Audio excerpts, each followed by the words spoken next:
बिस्मिल्लाहिर्रहमानिर्रहीम। अस्सलाम वालेकुम नाज़रीन, उम्मीद है आप सब खैरियत से होंगे। मुज्तबा हसन आपकी खिदमत में हाजिर है। नाज़रीन, मिस्टर पतलू ने रजब भट्ट की वालदा को एक पैगाम दिया है और ये पैगाम वीडियोस लीक होने से पहले का है। क्या पैगाम दिया है, सुनते हैं। मामा जी, ये आपके लिए वीडियो है स्पेशल। मैंने मैसेज सबको दे दिया है और अच्छे तरीके के साथ। अब ये इसने ये डोगर मोगर ने अगर कोई बात पुठी सीधी की ना, तो फिर मैं आपको पहले बताऊंगा और उसके बाद फिर मैं इसको थोड़ा सा जुड़ूंगा। ठीक है? मैं पहले आपको बताऊंगा और फिर उसके बाद जुड़ूंगा। सबसे पहली तो बात यह है कि तुम लोगों की दोनों की लड़ाई में वालदा का क्या कसूर है? फैमिलीज़ को क्यों लेके आ रहे हो? वालदा के साथ तुम्हारा तल्लक क्या है उसकी? अगर तुम्हारा उसके साथ कोई ज़ाती मसला है तो उसके साथ डायरेक्टली करो। उसके दोस्तों के साथ है तो उसके दोस्तों से, या तो पहले इस तरह का पंगा नहीं लेना था। अगर लिया है तो फिर अपनी हद तक रहो, फैमिलीज तक ना जाओ प्लीज़। आगे सुनिए। मैं आपकी बड़ी इज्जत रिस्पेक्ट करता हूँ क्योंकि आप मुझे पुत्र कहती हैं, तो मैं हर उस माँ की इज्जत करता हूँ जो मुझे पुत्र कहती है। ठीक है? तो लेकिन मुझे जी, हर उस माँ की ये इज्जत करता है जो इसे पुत्र कहती हैं। इसने कितनी इस माँ की रिस्पेक्ट की है, कितनी इज्जत दी है, ये देखिए वीडियो में। तो नाजरीन, आपने देख लिया मिस्टर पतलू किस तरह कितनी जो है वो माओ की इज्जत करता है। इज्जत नहीं करते। अगर ये इज्जत करता होता तो ये लाइव ऑन करके आगे से बकवास ना करता। तो मैं कभी भी किसी को ये नहीं कहूँगा कि किसी की फैमिली को टारगेट करे, लेकिन बात वही आ गई ना। उसने जो बकवास की है उसमें उसने तुम्हारे बारे में बातें की हैं, तो तुम्हारा काम है उसके साथ लड़ो, उसके साथ जो मर्जी करते रहो। इसकी माँ के क्या क्या कसूर है? रजब भट्ट की माँ का क्या कसूर है इसमें? उन्हें क्यों तुम तंग कर रहे हो? उन्हें तुम क्यों जलील कर रहे हो? और उनकी वीडियोस तुमने इतनी नाजेबा लीक कर दी हैं। ये कोई इंसानियत है? और दूसरी, ये AI जनरेटेड वीडियोस हैं सारी। तुम्हारा काम था उसकी हद तक रहते ना, उससे बड़े क्यों? आगे। जिस उस्ताद की ये बात कर रहे हैं उसी उस्ताद का ये गाना है जो मैंने बोला है। यहाँ तो बोलो ये गाना नहीं है। ये कभी मेरे भी गाने किसी की को नहीं तकलीफ हुई है, कहेगा आपके किसी गाने की की फैमिली को तकलीफ नहीं है। टारगेट करे, लेकिन खुद हर किसी की फैमिली की टारगेट करेगा, क्योंकि तालीम की कमी है। तालीम की कमी इसीलिए कहते हैं तबाह कर देती है बंदे को। एक तालीम की कमी है और दूसरा पैसा है। तो हालात वही हैं कि बंदर के हाथ में माचिस, उसने पूरे जंगल को आग लगा दी। यही बात है। आपके गाने में तो गाली है, मेरे गाने में तो गाली भी नहीं है। ਉਹਦੇ ਉਸਤਾਦ ਕੀ ਕਹਿ ਗਿਆ, ਮੈਂ ਉਹਨਾਂ ਨਾਲ ਨਹੀਂ ਬਹਿੰਦਾ ਜਿਹੜੇ ਸਾਰਿਆਂ ਨਾਲ ਬਹਿੰਦੇ ਨੇ, ਦੱਲੇ ਹੋਮਲੈਂਡ ਪੜੇ ਤੇ यार पिंड ਰਹਿੰਦੇ ਨੇ। ठीक है? इस गाने ਦੇ ਵਿੱਚ गाली भी है, लेकिन मैंने तो गाना ऐसा नहीं बोला जितों समझ ना जनानी साला मत्ता देना मैनू। ठीक है? मैं तो एक गल की है, ये भी गाना है वो भी गाना है, लेकिन यार इतना भी कोई पागल नहीं होता कि कौन सा गाना कब गाना है और किस लिए गाना है। कोई पागल है जो तुम्हें कहेगा कि ये तुमने मेरे लिए गाया है? अगर तुमने कहा है, उसके लिए कहा है, तंजिया कहा है, तो इसीलिए वो कह रहा है तुम्हारे लिए उसने। जो भी है उसमें एक बात नाजरीन कि ये मैंने महसूस किया है कि ये शख्स जिसका नाम मिस्टर पतलू है, ये हमेशा लोगों की फैमिलीज़ को टारगेट करता है और ये गलत बात है।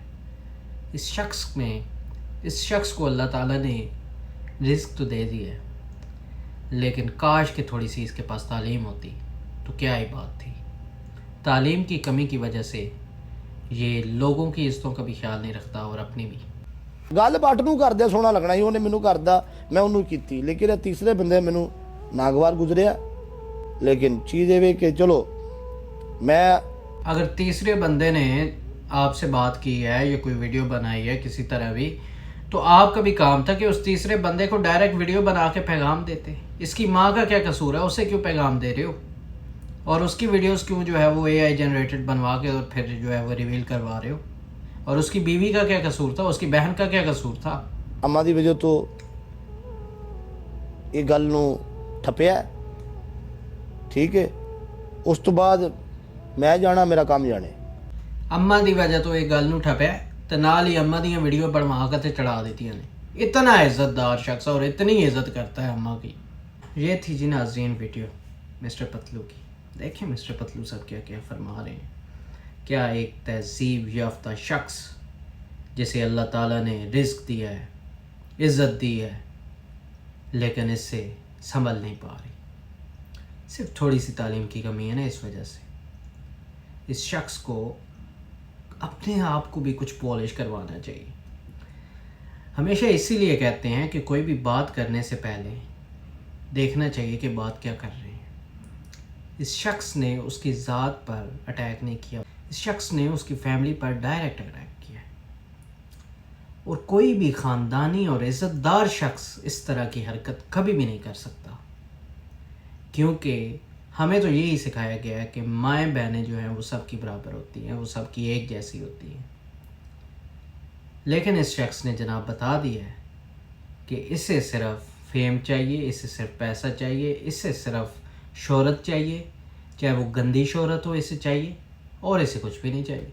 ये क्या शख्स है, ये अपनी तबाही करेगा। ये शख्स, इसने मेरे ख्याल से ये अपनी हर चीज़ लुटा के फिर रक्शे पे आ जाएगा, फिर ये रक्शे पे आ जाएगा। और उसकी वजह ये है कि एक तरफ जो है रेहान तारक ने इसे बेइज्जत किया है, तो जनाब इसने तो उसी वक्त इसने अपना चैनल बना लिया है। और अभी जो है बट ने अगर जो है बट के साथ इसका आपस में जो कुछ चल रहा है उसके चक्कर में इसने बट की माँ, बट की बहन, बट की बीवी, तीनों को जलील कर दिया। और फिर उसके साले के साथ बट के जो है वो बैठ के उसे सारी स्टोरियाँ बता रहा है। साले को बताने की क्या ज़रूरत थी, इवन कि से पता है कि उनका आपस में जो है वो नाराज़गी चल रही है, लेकिन उसके बावजूद ये लोग इतने ख़तरनाक हैं कि ये भी नहीं सोचते कि इससे इस शख्स की जो है वो रिश्ता ख़राब हो सकता है। फिर जब देखो माँ माँ करता रहता है कि माँ की इज़्ज़त, माँ की हर इंटरव्यू में जाकर रोना शुरू कर दे, माँ को मैं मिस करता हूँ। पतलू साहब, आप बिल्कुल माँ को मिस नहीं करते। अगर आप माँ की इज़्ज़त करते होते तो आप दूसरों की माँ को भी इज़्ज़त करते। और वो औरत जिसने तुम्हें बेटा कहा है, तुमने उस औरत के लिए ये काम किया है। अल्लाह ताला की ज़ात ही है तुम लोगों को हिदायत दे। ये थी नाजरीन आज की वीडियो। कमेंट्स में अपनी राय ज़रूर दीजिएगा। एक मुकम्मल वीडियो बनाऊंगा मैं आपके कमेंट्स की, और उस पर फिर डिस्कस करेंगे। मिलते हैं नेक्स्ट वीडियो में, तब तक के लिए इजाज़त। अल्लाह हाफिज़।